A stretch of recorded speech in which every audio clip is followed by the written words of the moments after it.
Fíjense que todo este discurso previo, y tengo que ir hasta allá al Génesis para que podamos, ¿verdad?, entender cuánto nosotros valoramos este segmento. Desde antes de que usted formara parte de lo que es la oficina de base de fe en Fortaleza. Para nosotros es bien importante que según hay un discurso, también se ponga la acción sobre esa palabra. ¿A qué me refiero? El discurso del conservadurismo, de los valores y demás.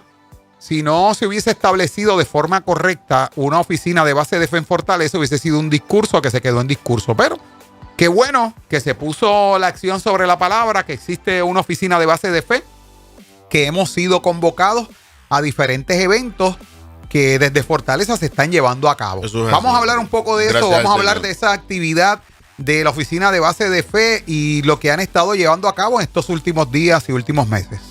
Pues mira, esto ha sido bien movido. Yo no tenía conocimiento, ¿verdad? Nosotros celebramos el Día de Oración en la Fortaleza solicitado por la gobernadora. Ustedes saben que hubo unos cambios de horario y hubo unos... Ahora me entero que hubo misinformation contigo porque yo te avisé primero, pero había un equipo que te debía avisar después y hubo error con la fecha. Pero anhelábamos estar allí. Sí, 18 años sin que se celebrara el Día de la Oración en la Fortaleza. Wow. 18 años, fue una experiencia hermosa, hubo presencia del Señor allí. O sea, ahí no se oró. Cuando usted dice 18 años, corríjame esto. Desde Fortuño. Desde Fortuño. No se celebraba en la Fortaleza. Me parecía menos, ¿verdad? Me parecía que en algún momento... Pero ya alguien me informó que desde Fortuño, yo calculo, puedo estar errado en el cálculo, pero desde la época de Fortuño se dejó de celebrar en la Fortaleza y se movía afuera. Nosotros lo movimos a la Fortaleza como un acto íntimo. ¿Por qué se hace como un acto íntimo? Y te puedo decir porque soy yo el que la organizo. Porque yo no creo que un círculo, un culto de oración se pueda usar para promoción o propaganda. En ese sentido, ahí había intimidad y pues se grabó, porque eso se graba, eso se tiene que documentar. Pero ahí las personas que fueron a dar lo que representa la oración y a orar. O sea, la persona decide si recibe o no recibe la oración. Esos son otros 20 pesos. Pero lo hicimos íntimo. Hubo que hacer un cambio de horario porque se complicaron las cosas y se redujo el grupo. Pero lo importante es que empezaron a orar. Ya también está constituido el grupo de oración de los empleados de la Fortaleza, que se había descontinuado. Comenzó con Roy, ya está continuando. Estaré invitando pastores para que oren por los empleados de allí, porque los empleados de allí también son seres humanos. Hay mucho dolor, hay mucha tristeza, hay mucha angustia, estos choques que están provocando. Oye, unos están en un sitio lastimado y otros en otro, y la labor de nosotros de base de fe es pastorear a esta gente. De hecho, tengo que corregirlo. Yo me dicen pastor, tengo que corregirlo porque yo no me quiero abrogar un título. Hasta el último, mira, que me digan como quiera. Lo importante, ayer fue un día que yo me tuve que orar mucho porque me tocó a mí dirigir el círculo de oración. Ya que habían 3 y de repente cuando yo miro había más de 20 y pico empleados. En el inicio ya tengo varios pastores que me dijeron, Gao, si es cuestión de orar y llevar la palabra, yo voy a estar allí. Eso se está haciendo a través de base de fe. Estamos dando continuidad a lo que había comenzado Roy en ese sentido. Estamos dando continuidad a lo que dejó Héctor Albertorio al enmendar la orden ejecutiva. Y estamos bregando con los Community Hub. Community Hub son iglesias, corporaciones sin fines de lucro, que reciben ayuda del gobierno para momentos de crisis. Yo estoy haciéndole una invitación a las iglesias de que se unan porque necesitamos más Community Hub. Yo quizás estoy marcado con María, pero cuando yo veo que creció la cantidad, pasó ya de los 100, pero queremos 300, en caso de una emergencia, tú le llevas a este Community Hub los víveres, los medicamentos, las provisiones, gracias Jerry, y ellos se encargan de repartirlo en la comunidad porque ellos conocen la necesidad. Claro. Se está preparando, los capellanes están creciendo. ¿Cómo se está haciendo eso? Porque me imagino que mucha gente quiere también unirse, o sea, hablando de iglesia. Te pueden llamar a ti aquí, te pueden enviar la información, claro. Tú me la haces llegar a mí, anote este email, juan.gaut, G de gato, A, U, D de dedo, @fortaleza.pr.gov. Me gusta. Okay. Si usted quiere participar, juan.gaut, @fortaleza.pr.gov. No digo que me llamen porque Esteban sabe que llamarme a mí por teléfono puede ser un ejercicio de futilidad. No tengo problema con poner a disposición. Nuestra gente nos llaman y sí, porque lo que mucha iglesia probablemente no sabe que este programa existe. Porque ayer se me acercó un grupo y me dijo, necesitamos iglesias que estén dispuestas, estamos recibiendo llamadas, iglesias que estén dispuestas a llevar compras, iglesias que estén dispuestas a visitar a un anciano solo, iglesias que estén dispuestas a llevarle comida a una persona. O sea, eso es lo que estamos haciendo. Estamos en el contexto de base de fe de las iglesias. Estamos dándole participación a los pastores, a las iglesias, a los capellanes, en ser de bendición a la comunidad. Fíjate, no te estoy controlando, no te estoy diciendo que tiene que ser parte del partido ni de la estructura política. Queremos que tú abriste los espacios para servir. Esta no es la época que nosotros teníamos que pelear para orar en la plaza de San Juan. Esta no es la época que te prohibían repartir tratados. Nosotros hemos logrado abrir que Puerto Rico, y el efecto Trump tiene mucho que ver, la realidad, que Puerto Rico, esto se puede hacer libremente, y estuve en esa reunión esta semana, 111 Community Hub, no estoy satisfecho, no estamos satisfechos, necesitamos más, y creo, lo que estoy viendo es iglesias solicitando oportunidades para participar en esto y ser de bendición.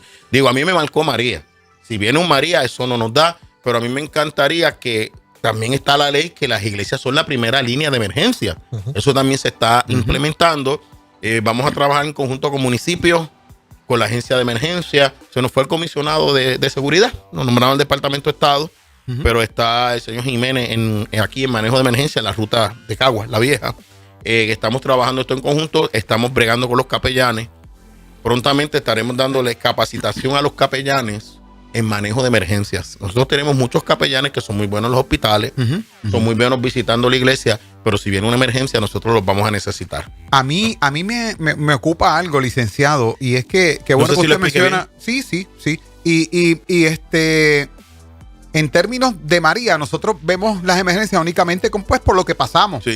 Los huracanes, Irma, María, lo que ha afrontado Puerto Rico, los terremotos en el área sur, pero yo creo que hay emergencias que se están dando dentro de nuestro país y que de alguna forma sabemos que tal vez, a mí se me antoja pensar que de alguna forma la iglesia pudiera, o el sector de base de fe, pudiera intervenir de alguna forma, porque aquí se han levantado alertas y ya veo varias administraciones llevando ante la consideración pública la problemática. Por ejemplo,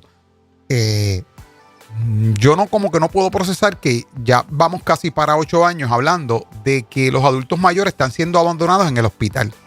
Cuando me tocó investigar esto, me tocó bien de cerca, porque cuando empecé con la investigación ya tenía a mi papá con un diagnóstico de Alzheimer, yo encargándome de él personalmente, de mi mamá, y lo digo para ponerlo como ejemplo. Nosotros hemos cuidado a nuestros papás. Yo sé que sí, pero sí. mire.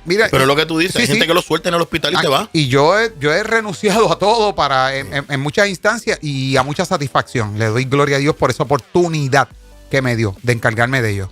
Pero yo no puedo concebir, y me duele mucho cada vez que sale a relucir, que un adulto mayor fue abandonado en un hospital. No llega hasta ahí. Cuando nosotros aquí hemos tenido en entrevistas, por ejemplo, a Juanita Ponte, que estuvo dirigiendo lo que es la Asociación de Dueños de Hogares de Cuidado Prolongado en Puerto Rico, me dice, mira, nosotros quisiéramos intervenir, pero este grupo de personas que pudieran albergar estos adultos mayores abandonados tienen un costo operacional allí que no les permite poderlos recibir, porque obviamente son muchas las exigencias y son muchos los requerimientos y ellos incurren en un gasto operacional alto. ¿A dónde voy?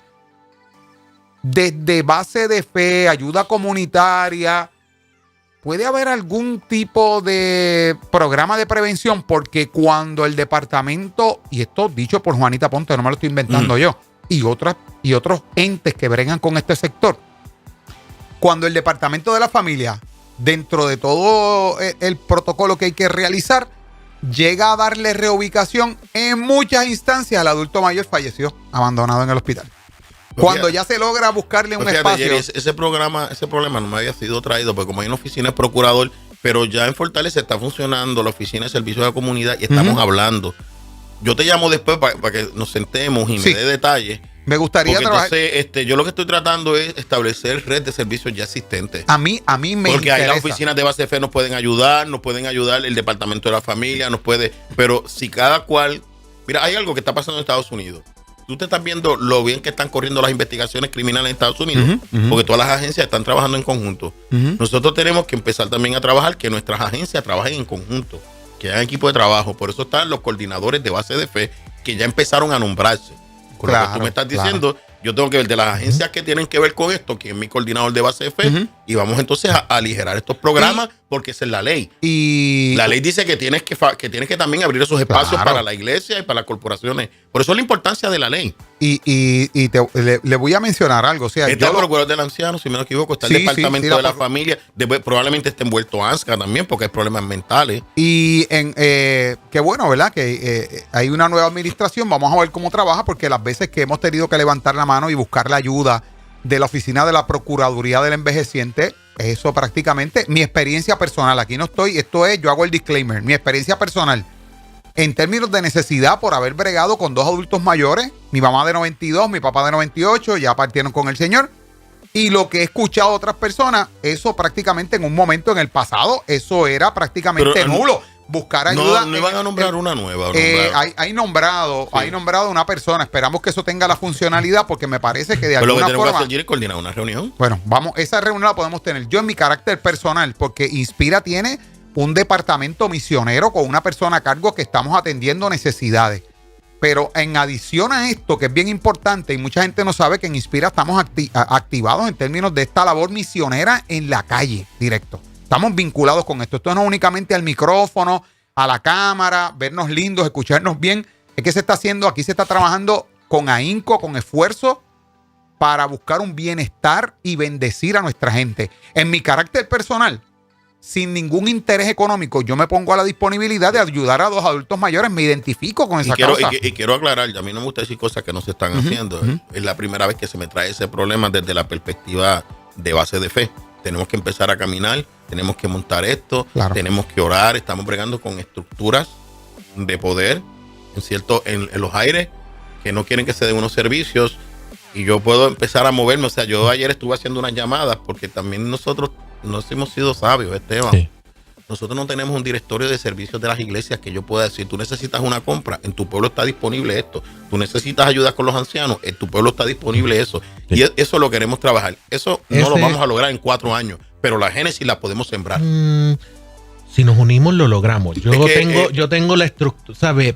Yo puedo ayudarlo. Yo sé que tenemos pendiente una reunión, yo estoy solo ahora, recibir un ayudante, se está trabajando para tener una oficina más funcional. Sí. Pero eso está en mi corazón. Tenemos que trabajar, porque cuando tú buscas información, oye, yo uso los directorios que he desarrollado durante años, pero tú llamas a los concilios y no te dan información. Tengo que resaltar que me parece interesante, importante y medular que lo que es el pastor Luis Roy, que fue el pasado director de Base de Fe en Fortaleza bajo la administración de Pedro Pierluisi, lo he visto unido en las gestiones con ustedes. También hemos visto a Carrillo. Los dos Carrillos. Los dos Carrillos. Bueno, los dos son pastores. Los dos son pastores, uno en Cámara y uno en el municipio de San Juan. Sí, sí. ¿Por qué lo digo? Porque sabemos obviamente que lo que es Harry Carrillo ha estado y fue nombrado por la pasada administración en la Cámara como líder de Base de Fe bajo la presidencia de Rafael Tatito Hernández. O sea que vemos colores, vemos también de administraciones pasadas, y me parece acá, me está dando un sabor de unidad en esta gestión de Base de Fe. Fortaleza, Cámara, Senado, aún el municipio de San Juan, y obviamente el pastor Carrillo sabemos que es de los precursores de lo que es la Base de Fe. Él fue el creador de esto. Y siento lo que estoy viendo, siento un ambiente bonito de unidad en ese sentido. Mira, nosotros hemos tenido conversaciones. Estas conversaciones comenzaron desde la primaria en el PNP, donde, y ustedes lo saben, estuvimos aquí. Claro. Roy estaba en la campaña de Pedro Pierluisi con su equipo, y yo estaba en la campaña de Jennifer González con mi equipo. Y el acuerdo fue, una vez pase la primaria, nosotros vamos a caminar juntos, porque nosotros les respondemos a algo más grande que a un partido político. Esa es la realidad. Y hemos estado caminando juntos. Cuando yo veo que quieren dividir al cuerpo, no están mirando lo que estamos comunicando. Yo no soy de fotos, pero aprendí que las fotos son importantes. Todo lo contrario, yo veo al liderato de Base de Fe más unido que nunca. Por lo menos los que hemos estado un tiempo en esto, tenemos buena relación con parte del equipo de Base de Fe en el Senado. Tenemos buena relación con el equipo de Base de Fe en la Cámara. tenemos buena relación con el municipio de San Juan en base de fe, con Utuado, con muchos municipios que estamos caminando juntos porque lo que queremos es servir. Claro. Por eso es que yo decía la importancia de la ley 14, que la gente no la entendía, como te dije ahorita. Ya se están nombrando los coordinadores en las agencias para este tipo de diálogo que nosotros tenemos. Uno agarra el teléfono y dice, mira, está pasando esto, tú eres mi coordinador, ¿cómo lo vamos a trabajar? Y vamos a reunirnos con el jefe de agencia, porque ayer yo empecé a buscar dónde están los servicios, y hay un montón de servicios que no están llegando al pueblo. Y la iglesia tiene que pedirlo, pero estamos más unidos que nunca. De hecho, mira si tú veas que hay unidad y respeto al espacio de cada cual, que cuando se celebró la instalación del comité ejecutivo, Carrillo me sube a mí a Roy y nos dice, pero no pueden hablar. ¿Cuándo tú has visto que alguien me diga a mí que no puede hablar y yo no hable? Y yo me quedé calladito porque él es el que tenía la autoridad en ese lugar, porque llevaba unos certificados y hubo mucha celebración del Día de la Oración, y quienes dirigieron la oración no fueron los políticos, fueron pastores y líderes muy reconocidos en Puerto Rico, que son profetas, evangelistas, que lo que llevaron fue la palabra de Dios. O sea, tampoco fue que fueron a orar. Claro. Teníamos la representación de ese día de Inspira allí. Sí. Eso es. Me puse celoso, pero le pregunto. No, broma, yo no estoy. Le estuve haciendo esa pregunta y ese comentario de que corrió algo por ahí en las redes y comentarios. Usted sabe que van a seguir existiendo este tipo de comentarios, pero corrigiendo quizás un poquito ideas de que el gobierno actual quiere dividir los pastores. Cuando dicen gobierno, ¿a qué se refiere? A lo mejor el presidente, lo mismo que está pasando, ¿verdad? Esta impasse que ha habido con el presidente, a la Cámara, el Ejecutivo, y como ha habido reuniones, tanto en los tres, ha habido reuniones, como si fuera del grupo, ahora es los pastores del grupo de Gabo, los pastores del grupo de Pastor Roy, que yo sé que no lo es, pero yo quiero poner la pregunta y quiero exponérselo para que usted me... Porque viene el enemigo de noche a sembrar cizaña, pero esta vez estábamos despiertos y lo vimos, y la evidencia está en los videos, está en la foto. Los pastores van a toda la actividad, que los pastores me llevan con unos consejos y yo le doy mi consejo y ellos deciden. O sea, eso es otra cosa. Eso es otra cosa. Que siempre va a haber situaciones que tenemos unas preocupaciones con unas personas que están en base de fe que no deberían estar. También las tenemos, hemos sido honestos, hemos sido claros y las hemos planteado donde las tenemos que plantear y las hablaremos donde las tengamos que hablar. Pero eso no es estar dividido. O sea, los pastores están, de hecho, el número de pastores participando ha aumentado sustancialmente. Sí. O sea, yo te puedo decir que si nosotros nos unimos, podemos hacer una actividad de más de 1,000 pastores unidos. Qué bueno. Lo que pasa es que tú tienes que entender que hay una pastoral que es de San Juan que le corresponde a San Juan. Hay una pastoral de Bayamón que le corresponde a Bayamón, y tú tienes que respetar esos espacios. No todos los municipios, esto es un paréntesis, no todos los municipios también están tan activos con base de fe que eso va a tomar su tiempo, ¿verdad? En el proceso de activarse y reunirlo. Esteban, que la visión cambia. La visión es de servicio. Te necesitamos para que des un servicio. Te estamos abriendo la puerta. O sea, y esto requiere mucha madurez. Sí. Esto requiere mucha madurez. Ahí no se puede meter cristianos recién nacidos o emocionales. Porque esto requiere mucha madurez. Cuando tú entras en el proceso político, tú tienes que saber distinguir lo que es tu fe y cómo plantearla. Sí.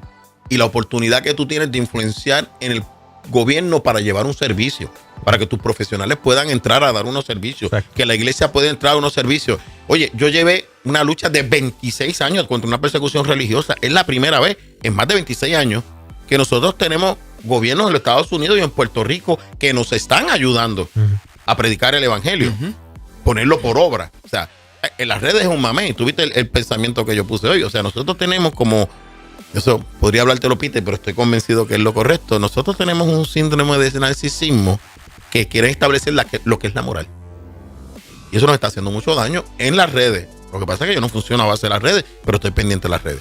Mira, se nos va a acabar el tiempo para el último tema. Vamos, porque sé que tenemos que tocarlo para que la gente no piense que lo estamos evadiendo. La licenciada Yanes Parra, ¿cómo usted ha visto todo esto, ya que ella ha empezado a hablar Y ya, bueno, decíamos ahorita que se ha empatado la pelea porque, bueno, sus argumentos hay que de alguna forma también validarla, y ya ella está comenzando a hablar. Ella decía que ella no hablaba porque se quería mantener confiada en el proceso, que esas fueron las recomendaciones. Bueno, yo sé que no es su área, pero usted es licenciado y de alguna forma está viendo todo lo que está pasando. Yo, Esteban, planteé hace unos días atrás que si esa, podemos decir, guerra entre el Senado, el Ejecutivo, esos impases y no se sientan a hablar, que por cierto, usted también lo mencionó en algún momento dado, va a afectar muchísimo. Nos está afectando. ¿Cuánto tiempo vamos a tardar tener a todos los jefes de agencia? O sea, ¿a dónde va a llegar esto? Bueno, mira, esto no es nuevo, sobre todo con Tomás Rivera Chats. Tommy tiene una cuota de jefes de nominados que no pasan cada vez que preside. Lo están viendo en Estados Unidos, que el propio Partido Republicano obligó al presidente Donald Trump a retirar 2 nombramientos esta semana. Esto es normal en el proceso político.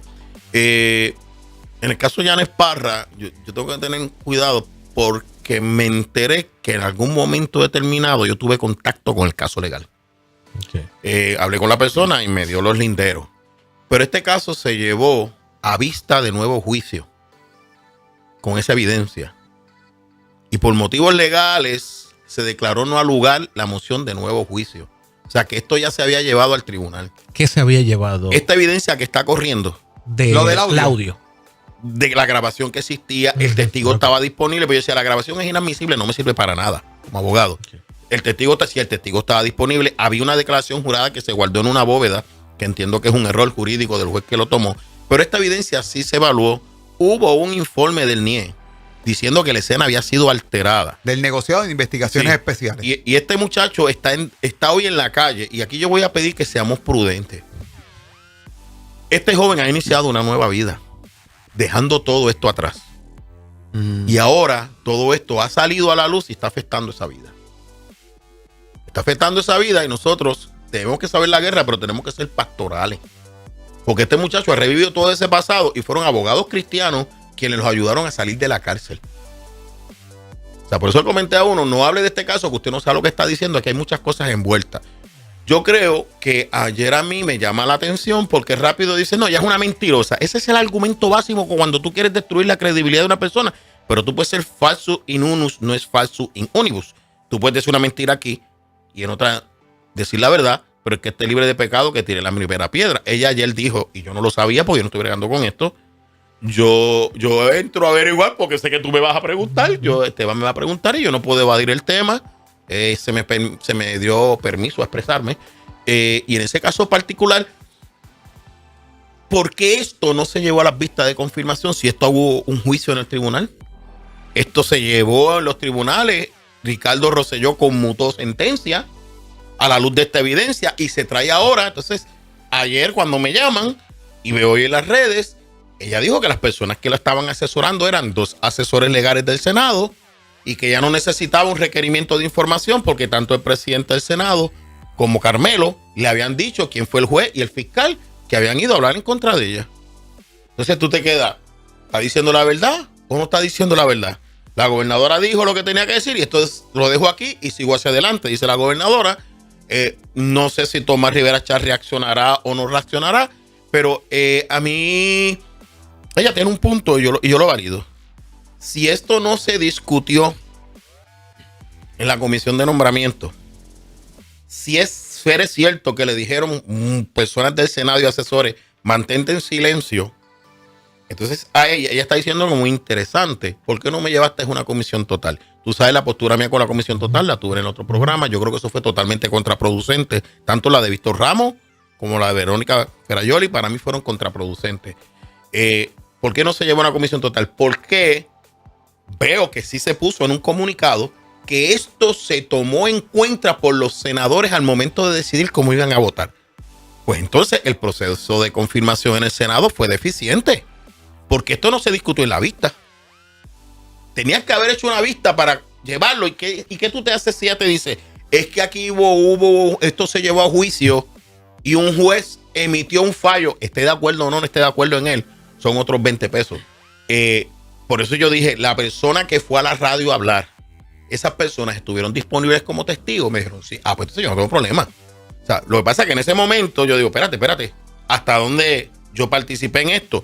Y fue mínimo, pero conozco los hechos del caso. Y siendo un caso legal, el cual, ¿verdad? Se trabajó y se tomó una determinación jurídica sobre ese particular, ¿había espacio para una vista ejecutiva?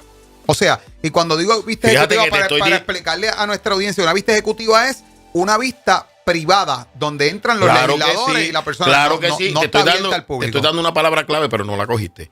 Hay un informe del NIE que dice que la escena fue alterada. Uh-huh. Y eso está en el tribunal. Pues entonces daba paso por una vista ejecutiva.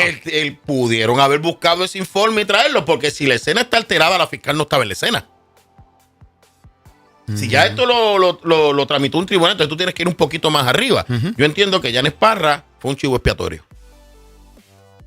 Porque no le diste la oportunidad de hablar. Si tú le hubieras dado la oportunidad, obviamente ella retira. Entonces ahí queda ella retira su nombramiento. Me sorprende que luego de haber retirado el nombramiento, entonces ella hable. Un chivo expiatorio. La pregunta pudiera ser entonces, ¿un chivo expiatorio de qué? Bueno, ¿y de quién? Se quedó en el aire entonces. Se queda en el aire la verdadera pregunta. Fue la licenciada Yanet Parra, ex fiscal de casos de crímenes de notoriedad, víctima de los procesos políticos legislativos, ejecutivos. Mira, y esto, ¿verdad? Yo asumo posturas. Y yo sé que desde que vine aquí en la última entrevista, la mirilla está en mí. Yo lo sé. Pero yo bregué con nombramientos. Y esto se bregaba así. Llamaba a Fortaleza y envíame tus asesores. Y le ponía la evidencia en la mano. Vamos a discutirla en una mesa. Y recuerdo que tuve una situación muy difícil con un secretario que Luis Fortuño estaba impulsando. Yo estaba con Chayan Martínez. Cuando él vio los dos asesores, ambos le dijeron, retira el nombramiento. Y nunca tuvimos que mencionar nada de lo que estaba allí, porque no era necesario. Se envió y que lo trabajaran, porque en un nombramiento tú no tienes que ser inocente o salir bien en un juicio. Se validan otras cosas. Probablemente si tú hubieras hecho esa vista, los senadores podían decir, me mantengo en mi postura de no darle el voto. Pero eso que ella está diciendo, que fueron los mismos asesores del Senado que le dijeron, no hables, para después decir, ella no habló, ella no ha contestado. Tú no evalúas un nombramiento por lo que se dice en los medios de prensa. Tú lo evalúas por lo que se dice en la vista de confirmación, que tú le das a la persona a expresarse. Esa es mi percepción. Jorge Colbert Toro prácticamente lo que le dijo es le preguntó a la licenciada si ella había hablado esto con la gobernadora, porque dice él que por su experiencia legislativa, muchos nominados jefes de agencia callan muchos temas sensitivos por temor a que retiren o no propongan esa nominación, y que posiblemente este fue el caso. Que no hagas eso con Tommy. Tommy busca debajo de los muebles, siempre ha sido así. No podemos decir que es por Yanes Parra. Tommy busca hasta debajo del mueble. Pero alegadamente Yanes Parra no le dijo esto a la gobernadora para tomar consideración. Y ese es el problema que tiene, porque la gobernadora dio una declaración y ella no lo corrigió. Y después dijo que sí, que esa era su voz.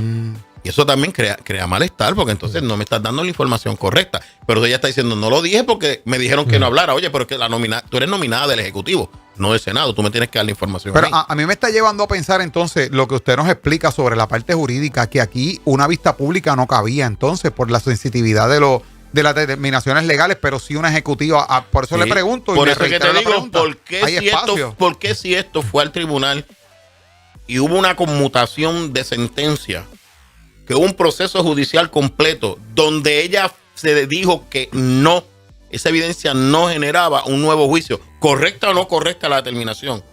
Yo no estoy de acuerdo con la determinación, vamos a aclarar, pero hay una determinación final. Y yo le voy a preguntar algo como licenciado, como jurista, como conocedor de las leyes. ¿Esto aquí ya borrón y cuenta nueva, o esto pudiera traer algún tipo de repercusión legal? Fíjate que te acabo de decir, yo pensé que ella lo iba a dejar aquí y después me llaman porque ella está hablando en pelota dura y yo estoy rastreando lo que dice en pelota dura y ya ella dice que un juez fue a cabildear en contra de ella. La pregunta es, ¿puede un juez ir a un proceso de nominaciones a cabildear? No está prohibido por los cánones de ética. ¿Puede un fiscal ir a cabildear contra un secretario de justicia? No está prohibido por los cánones de ética. Fuiste debidamente citado. O sea, esto ahora se abre un abanico horrible. Ahí era que iba. Entonces, sí, al ella hablarle, esto se abre un abanico. Porque esto, yo por lo menos no manejo esto. Se complica la cosa. Se complica la cosa. Ella fue muy cuidadosa también. Ella fue muy cuidadosa Pero yo lo que creo que ella lo que aclaró, no hablé porque ustedes me dijeron que no hablara.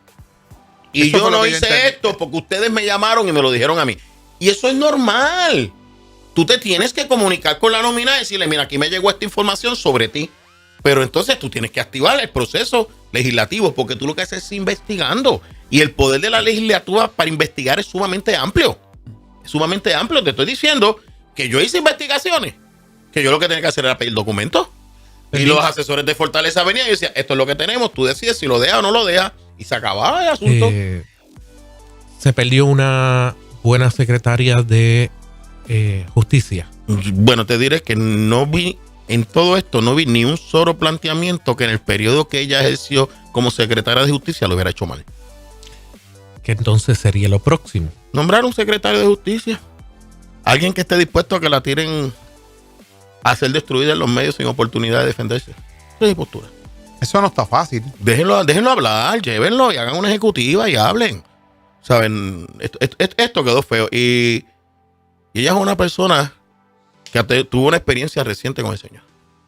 Los cristianos tengamos cuidado cómo nosotros nos manejamos. Cuando yo la vi llorando, lo que hicieron fue que se burlaron. Y una persona que se burla del que sufre, yo tengo mucha duda de realmente si es del Señor o no es del Señor. O sea, yo tengo mucha duda. Ahora, lo que te quiero decir, ¿verdad? Es que yo creo que esto estaba en el tribunal. ¿Por qué no se llevó a la vista? Si esto es un documento público. Ok, última pregunta. Esa supuesta fisura que hay y esos impases que hay con el Senado y la gobernadora, se va a subsanar, va a llegar un momento que se subsane. Yo espero que para junio estén todos los nombramientos. En julio te sé contestar eso. Yo espero que para junio estén todos los nombramientos y que estos circos romanos se acaben. Volvemos a un circo romano. Yo puedo colgar una persona sin avergonzarla públicamente. Y aquí estamos avergonzando a los candidatos de la gobernadora, exponiendo públicamente cosas que ni tan siquiera son delitos. Porque si fuera delito tenían que haberlo referido a justicia. Interesante. Gracias, licenciado. Y asumo mi responsabilidad. Libero a la emisora. Volvemos a un circo romano de destruir reputaciones. Porque quien le dio esto a la prensa, ellos sabrán. Porque a las vistas no fue llevado y esto fue un caso en el tribunal. Y los que han ido a los medios a hablar saben que esto se resolvió en el tribunal. Que le metan mano al verdadero monstruo. Pero ustedes ya se dieron cuenta que si te digo que hay un informe de NIE que dice que la escena fue alterada porque el muchacho está preso. Y si esto fuera una narrativa de un juego de béisbol, pudiéramos decir en esta entrada, pica y se extiende. Ay, yo espero que no. Ok. Pero pica y se extiende.